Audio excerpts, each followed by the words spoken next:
Okay, okay. Thank you for the invite, Mayur. So, all right, I'll keep this short. This is going to be just a basic literature review on steroids and acute spinal cord injury, which used to be a very controversial topic. And I'm pretty sure, actually, this is still practiced in a lot of places where I think most of you who have worked in emergencies would also have seen this confusion where either it's given from the emergency itself or the neurosurgery team comes and asks you to give steroids and you don't know whether it's actually indicated or not. So let's just briefly go through what has actually happened in this field from the 1980s to now, and so that we actually have a knowledge base on whether it is actually indicated and how to go ahead with it, right? All right. So the reason why taking this sort of as a story from 1980 to now is because if I just tell you what happened with the trials, what the results of the trials are, and what the guidelines are right now, it won't make any sense. Which you'll understand as the more detail we go through it, so you'll understand more about it. So let's just stay with me for it'll take barely 15-20 minutes, and I'll finish this off in that time. But trust me, it'll be worth it, right? So we'll just discuss purported mechanisms of action of steroids in blunt acute spinal cord injury, or ASCI. The NASCIS trials, which are actually landmark trials of this field. There are three NASCIS trials. We'll go through each one of them. The recent literature, and basically one single take-home point from this discussion, right? So how steroids work? The inhibition of free radical lipid peroxidation is supposed to be the major mechanism, which is basically the anti-inflammatory effect of steroids only. And it's supposed to increase the levels of spinal cord blood flow. So as a perfusion enhancing mechanism, also steroids is supposed to be working. But let me just direct your attention to this first point over here. So this inhibition of anti-inflammatory effect of the steroids, it is perfectly logical to think that the earlier you initiate your steroids, the better the anti-inflammatory action is going to be for the long-term prognosis. So that also brings into consideration that early initiation of steroids in a patient of acute spinal cord injury may be beneficial, right? It's biologically plausible, all right? The late initiation of steroids has actually been associated with a little bit of hindering of the neurological recovery. So late initiation of steroids may actually not be that beneficial. So what I want you to take from this slide is that early initiation of steroids may biologically explain a better neurological outcome. Just keep it at this for now, all right? Other purported mechanisms also include increase of extracellular calcium and prevention of loss of potassium from injured cord tissue. It's more of like preservation of the membrane function and all that. These are more demonstrated in animal models, not exactly in human models, right? So the question comes, why methylpred? The answer is really simple. Methylpred is the only steroid which has actually been studied in this context, right? So we know that in cases of like brain tumors and all that, or even sometimes in babies also, you give something like dexamethasone has also been studied. But methylprednisolone, especially for emergency or ICU patients, it has a shorter half-life than dexamethasone, which actually enables titration of the doses also much better with them in case complications arise. So methylprednisolone is the only one which has actually been studied in detail when it comes to spinal cord injury thus far. All right.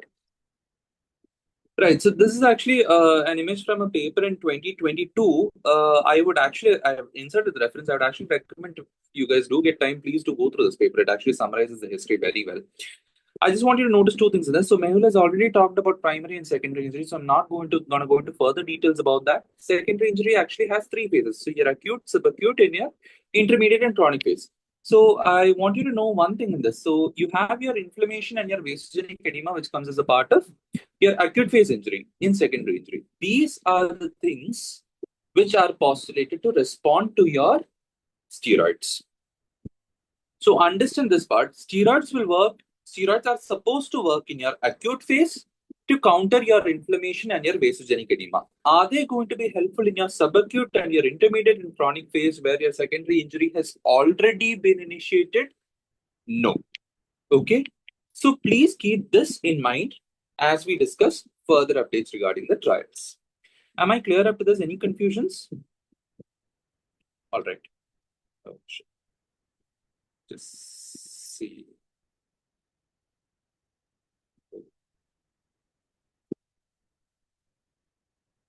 Yeah. All right. Let's go to the NASCIS 1 trial, which started in 1985. So this trial was published in the Journal of Neurosurgery. Methylprednisolone neurological function 1 year after spinal cord injury. Now, just notice the name of the author, Dr. Michael Bracken. All right.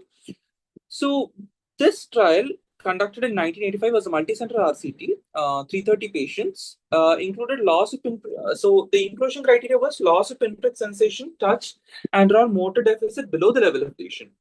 Now the exclusion criteria was, again, first off, let's make this clear. Patients admitted more than 48 hours of trauma. It was accepted that steroids were not going to be helpful in this patient. So late initiation of steroids was not considered in this trial at all. Okay. Root involvement and cord-equina syndrome are cases where steroid has been known to have a beneficial effect. So they were also excluded. And age less than 13 years is excluded. Now, what were we comparing? A high-dose methylprednisolone versus a low-dose methylprednisolone regimen. What was a high-dose arm? It was a 1000 mg bolus of methylprednisolone sodium succinate followed by 250 mg Q6 hourly, whereas the low-dose arm was basically 1/10 of that dose. So 100 mg bolus followed by 25 mg Q6 hourly. And the outcome measures you looked at were neurological function in sense of motor as well as sensory and change in neurological status. And the follow-up went up to 1 year, 6 weeks, 6 months, and 1 year. And what were the results? Just look at the last line. See, there's a big table. Just look at the last line. All T statistics comparing high and low dose methylprednisolone sodium succinate to original extent of injury were not found to have any significant difference in the 3 neurological parameters. I want you to notice one more thing over here. So they have classified the patient according to the injury groups, which is complete sensory loss, partial sensory loss, and variable sensory loss. So plegic, paratic with plegic and complete sensory loss, plegic with partial sensory loss, and paratic with variable sensory loss. So Mehul has described extensively in detail how you do this with your Asia classification and all that. So I guess you already understand the terminology behind how you will classify this plegia and complete and partial sensory loss. Key takeaway point from this is between high dose MPSs and low dose MPSs, was there any significant difference? No. All right. And then they also did a Kaplan-Meier analysis comparing 100 mg versus 1000 mg, low dose versus high dose in percentage surviving. No significant difference on the left side graph. And you can also see that on the right side graph, again, complete plegia, partial plegia, and paratics also. Obviously, as expected, the paratics had a much higher survival at the end of 1 year as compared to plegia. One small thing I would like you to notice over here is look at the percentage surviving on the, let me see, yeah. So look at the percentage surviving at around 210 days, 7 days. You can see a sharp dip with the high dose MPSS arm as compared to the low dose MPSS arm. Please keep in mind that this dip was not explained. It was not statistically significant. You can see that the survival is actually on lower side and actually dips later on towards the 1 year mark. But this dip was not explained in the study, right? There was also one more thing that was there in the study. There was a higher rate of wound infection which was associated with high doses of MPSs in this study. So key takeaway point from NASCIS 1 trial conducted in 1985, high dose methylprednisolone versus low dose methylprednisolone, no significant difference in neurological outcome. All right. Are we clear up till here? Right.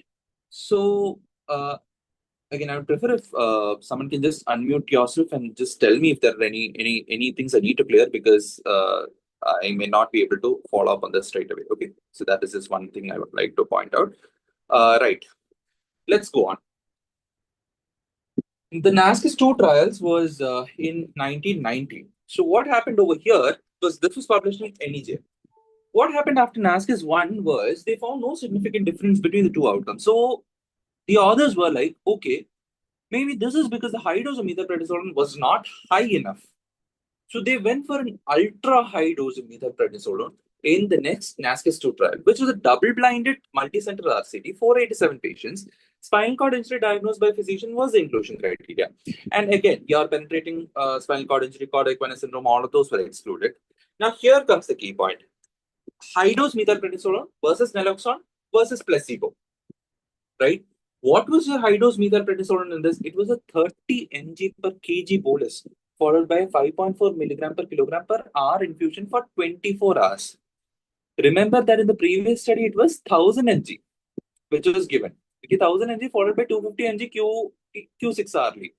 And here is a 30 mg per kg bolus, which means for a 70-year-old man, it is going to be 2100 mg as a bolus which is being given, right? And the naloxone arm was 5.4 mg per kg bolus. Your outcome measures were the same: motor function and sensory, and the follow-up was up to 6 months. So I hope the timeline is clear. NASCIS 1, there was no significant benefit to be ascertained. So they decided that it was because your steroid dose was not high enough. So they went for an extremely high dose of steroid in the NASCIS 2 arm. What were the results? Again, the same results. Compared to naloxone or placebo at 6 weeks, there was no significant improvement in sensory or motor function. And in fact, though not statistically significant, there was a higher rate of wound infection and GI bleeding with methylprednisolone as well, which is expected. However, here comes the twist. So you had, they divided it into three subgroups again: plegic with total sensory loss, plegic with partial sensory loss, and plegic with variable sensory loss. And in the plegic with total sensory loss patients, they found that high dose methylprednisolone was actually associated with a better motor response at 6 weeks and 6 months. Please keep this result in mind because this was what changed the trajectory of the NASCIS study. What the authors concluded from this was that in plegic patients with total sensory loss, early methylprednisolone at high dose is associated with a significant improvement in motor response. Understand that this is in a subgroup of patients who are plegic with total sensory loss as compared to naloxone and placebo. This is high dose steroid with a 24-hour infusion. And there is one more thing over here. Notice this part. All these patients have received within 8 hours of injury. This is another subgroup which was defined by the authors. That is, within 8 hours of injury and more than 8 hours of injury. In patients who have received within 8 hours of injury, inside that group, in patients who are plegic with total sensory loss, you have a betterment of motor response at 6 weeks and 6 months. Am I clear up till here? Is there any confusion? Okay. So let me go ahead with the third trial, NASCIS 3, which was in 1997. Let me just recap the trajectory till now. NASCIS 1, it was high dose methylprednisolone versus low dose methylprednisolone, no significant benefit. So they went ahead with a higher dose of methylprednisolone when compared to naloxone and placebo in NASCIS 2, which was in 1990. And they concluded that in a subgroup of plegic patients with total sensory loss who have received methylprednisolone within 8 hours, there could be a motor and a sensory benefit at 6 weeks and 6 months. This is the background with which we move to NASCIS 3. Now, in NASCIS 3 trial, it was methylprednisolone for 24 hours or 48 hours. So there were 3 arms for this. Okay, this was published in JAMA in 1997. It was a double-blinded multicenter RCT, 499 patients. The spinal cord injury, again diagnosed by NASCIS-approved physician, was the inclusion criteria. Here, exclusion criteria, they included patients with obesity, uncontrolled diabetes, and all that, who are bound to have side effects of steroids anyway. So they narrowed down the exclusion criteria in this, narrowed down the target population in this. Your comparison was, this time instead of giving a 24-hour methylprednisolone, they said, why don't we try 48 hours? If 24 hours is going to help, 48 hours should be helping even more, right? So 24-hour methylprednisolone infusion versus 48-hour methylprednisolone infusion versus a compound known as tirzepatide mesylate, which is basically an antioxidant with anti-inflammatory properties. Your arms were the same, 30 mg per kg bolus followed by 5.4 mg per kg per hour infusion for 24 hours and 48 hours. And tirzepatide arm was also receiving methylprednisolone, which was just followed by tirzepatide, which was dosed at 6 RT. And your outcome measures were your motor function, because last time also we saw it was a motor function which was significantly associated with this. So they decided, let's go ahead and check the motor function of this. The follow-up was at 6 weeks and 6 months again. And there were some significant results to be seen. So first thing, again, here they're looking only at motor arm. There is no total sensory loss, partial sensory loss over here. You can see they're only looking at motor function. Let's look at this part over here. They have divided it into 3 arms over here. Less than 8 hours of initiation, less than 3 hours of initiation, and 3 to 8 hours of initiation. And what they found was that less than 8 hours, specifically within the the 3 to 8 hour arms, they found that there was improvement in motor function at both 6 weeks and 6 months with the 48-hour infusion of methylprednisolone. In other words, a 48-hour infusion of methylprednisolone after a bolus, which is initiated between 3 to 8 hours, at least within 8 hours of acute spinal cord injury, was associated with a better motor outcome at 6 weeks and 6 months in traumatic blunt spinal cord injury as per the NASCIS 3 trial. Is this part clear? Are there any confusions up to this? Going up to the, they also check the functional independence, right? That is how independent the patient can. And they saw that again at 6 months and 6 weeks, a 48-hour methylprednisolone, sorry, not at 6 weeks, at 6 months, a 48-hour methylprednisolone is actually associated with a better self-care, better sphincter control, and even a total functional independence measure was also found to be better with a 48-hour methylprednisolone regimen. Great, perfect. What about the side effects? There is a significant side effect, that is, you had severe sepsis, which was higher in the 48-hour methylprednisolone arm. You can see that it's 2.6% versus 0.6%. However, the benefits seem actually pretty good, right? You have an improvement in motor function, you have an improvement in functional independence measure also when you go for a 48-hour methylprednisolone regimen. This was your conclusion of your NASCIS 3 trial. Acute spinal cord injury who received methylprednisolone within 3 hours of injury should be maintained on the treatment regimen for 24 hours. When it is initiated 3 to 8 hours after injury, patients should be maintained on steroid therapy for 48 hours and they will have motor benefit as well as improvement in functional independence measure.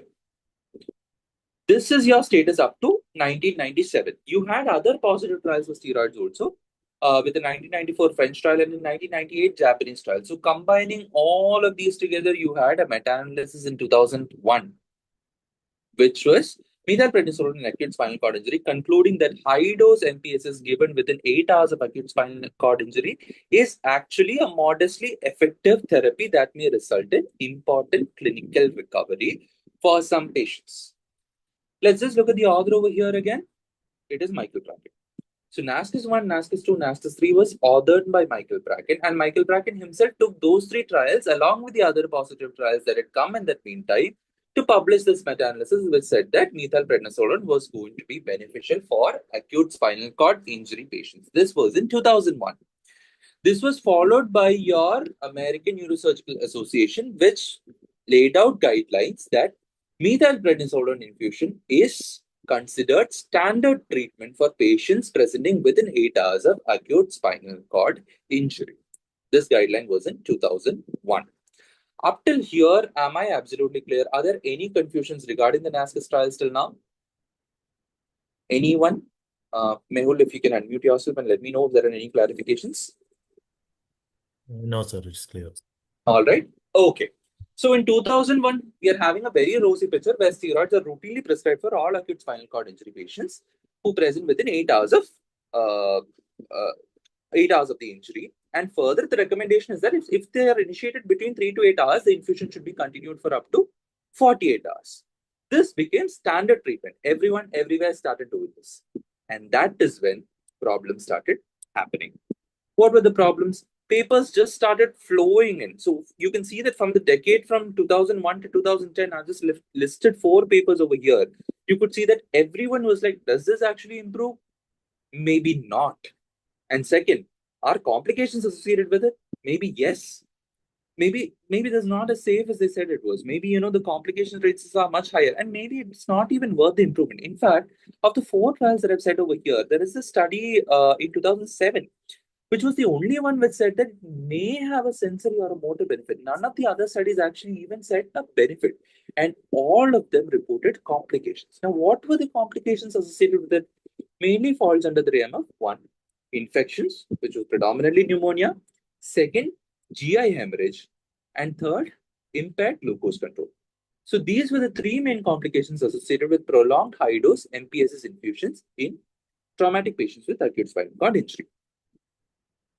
So what was the confusion? Why do we have 3, large sample size RCTs which say that steroids is supposed to be useful, but when you have actual clinical evidence or real world evidence for that matter, and it paints a completely opposite picture. What happened over here? Let's just revisit what happened in the NASCIS trials in the first place. If you remember, the NASCIS 1 was high dose methylprednisolone versus low dose methylprednisolone. Who said steroids were effective in the first place? Did anyone ever say steroids were effective in the first place? No one ever said that. So why are you comparing two steroid arms when ideally you're supposed to compare a steroid with a placebo and say that steroid is better than the placebo before comparing a high dose versus a low dose methylprednisolone steroid regimen? No one ever said that the steroid was actually good in the first place. In fact, we don't even know if steroids were harmful as compared to placebo in the first place. We don't know. So the trial was based on a preconceived notion that steroids were actually going to be helpful. That is why NASCIS was started. So NASCIS 1 had no placebo arm in the first place when you did not even know that steroids were going to be helpful. Then comes the second point. NASCIS 2 was the first positive trial. NASCIS 2 said that a high-dose methylprednisolone regimen was actually better as compared to naloxone and placebo when it compared to for motor recovery. There were a couple of things to be noticed over here. First, NASCIS 1 was a negative trial. If NASCIS 1 was negative and did not say that high dose steroids were better than low dose steroids, on what basis did they go for an even higher dose of steroid and compare it to placebo then? What was the rationale of your study and control group? See, when you design an RCT, you need to have a biological plausibility or previous evidence plausibility to compare two arms, right? If your first study was negative, on what basis have you gone ahead and compared an even higher dose of methylprednisolone? See, their conclusion from the first one was the dose of methylprednisolone was not high enough. Who said that? On what basis? The evidence does not point to that. So it was a case of drawing the wrong conclusion from a negative trial to amp up the treatment even more, which just did not make sense. Right. Second thing, the NASCIS 2 trial result, if you remember, I'll just go back to that right now. So the NASCIS 2 trial, actually we had discussed this part at that point of time. So if you go back to the NASCIS 2 trial, I had discussed this. In a subgroup of patients who received the treatment within 8 hours,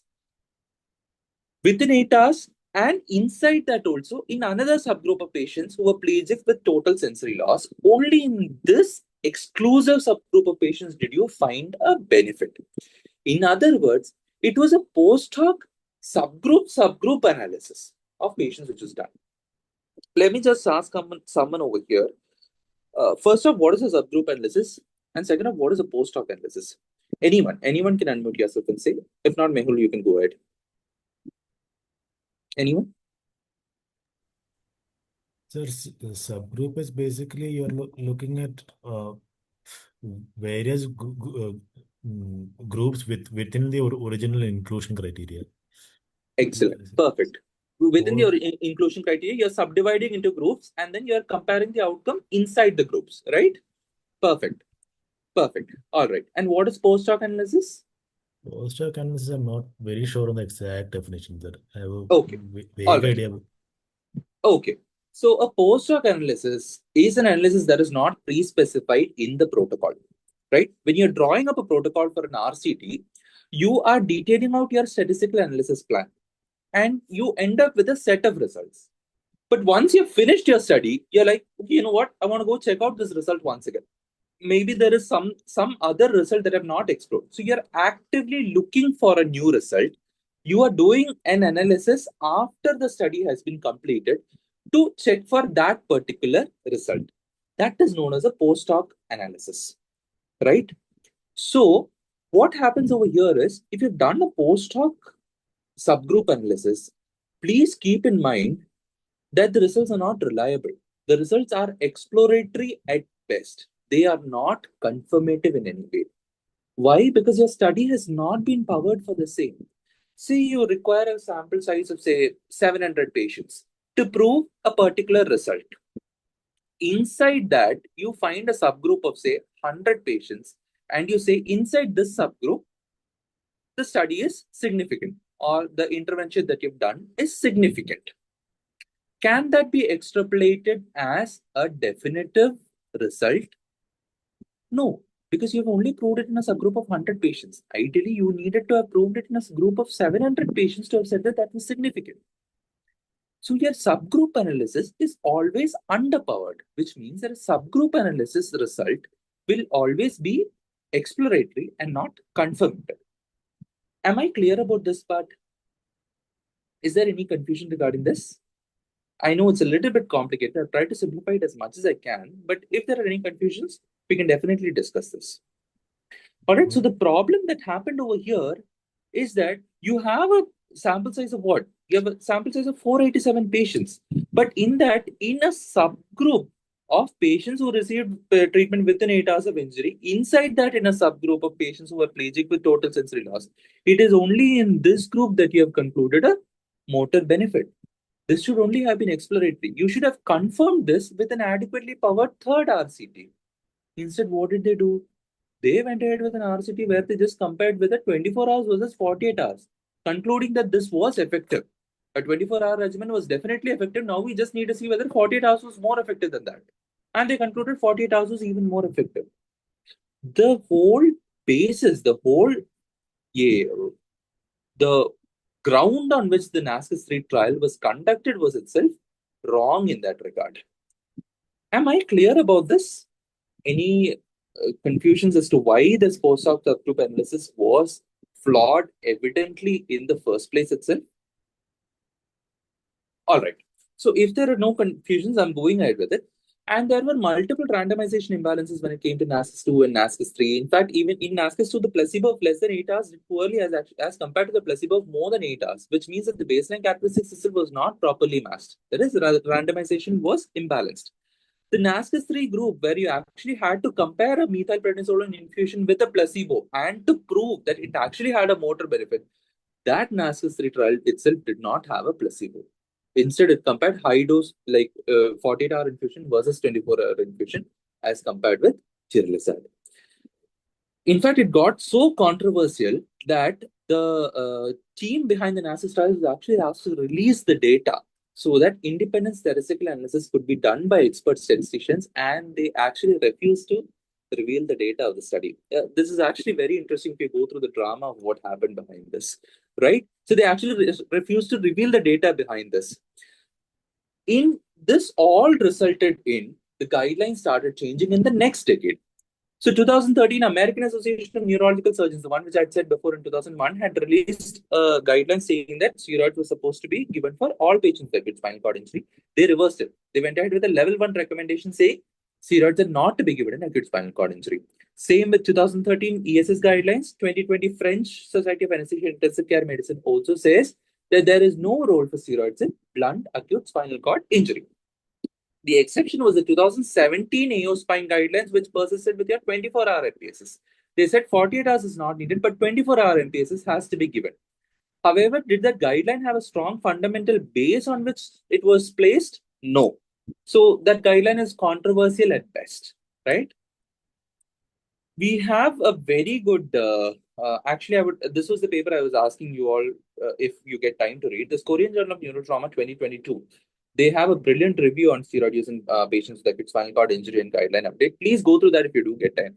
There was a meta-analysis in 2019. There was another meta-analysis in 2022, which also said that steroids have minimal to no benefit when it comes to motor improvement in acute spinal cord injury, and they are indeed associated with a higher rate of complications, which are mainly infection, predominantly pulmonary, and gastrointestinal hemorrhage, and impaired glucose control. Now, this begs the question as to what I asked in the first place. Why is it still being used in most places? One, there is always a question. Could it work? Could it ultimately work in the patients? Because you know they have a very poor prognosis. So would you ultimately just end up trying something that could work? This is mostly the reason why steroids still continue to be used in this place. Second, there is a lack of other options. The ATLS guidelines clearly state in 2025 that there are no pharmacological options as of now for helping recovery in ASCI patients. And third, fear of medical litigation. So these are the predominant reasons why MPSS still continues to be used in patients of acute spinal cord injury. It does not clearly have a role as per evidence-based medicine.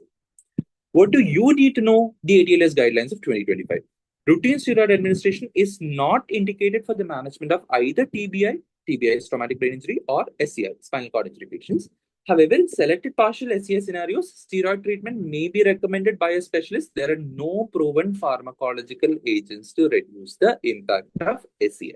So, from an emergency medicine perspective, a patient of acute spinal cord injury comes to you in 2025 within 8 hours, within 3 hours, 3 to 8 hours, plegic, total sensory loss, partial plegia. There is no role of steroids from your point of view. Am I clear about this? Even though the three big landmark trials in the history of steroids spinal cord injury say otherwise, as of now, there is no role for steroids in your spinal cord injury case. Let me make it really clear. All this confusion is about blunt spinal cord injury. Penetrating spinal cord injury, there is no role of steroids. That is absolute. You're not going to give steroids in a penetrating spinal cord injury case. All right. That is all that I have to say. Remember that NASCIS trials, they were initially considered a landmark, but now they are considered a landmark in research. They're considered a landmark in research for maybe the wrong reasons, right? How you draw a conclusion that was maybe not there, how you drew a result that was maybe not there in the studies that you performed, how you drew a result because of your preconceived notions and prejudices, and how that actually impacted patient care in the years to come. So the NASCIS trial is probably a landmark trial but for the wrong reasons in history, right? People who are interested in research biostatistics, please do go through the study. Please do go through this whole process. It's extremely interesting. In fact, there is an article which says steroids in spinal cord injury gone in 5 years. The whole story is just brilliant, right? I hope I've clarified this whole confusion to you. Any questions, any clarifications? I know the statistical analysis part was a little bit complicated. Any questions that you have, please go ahead with it right now.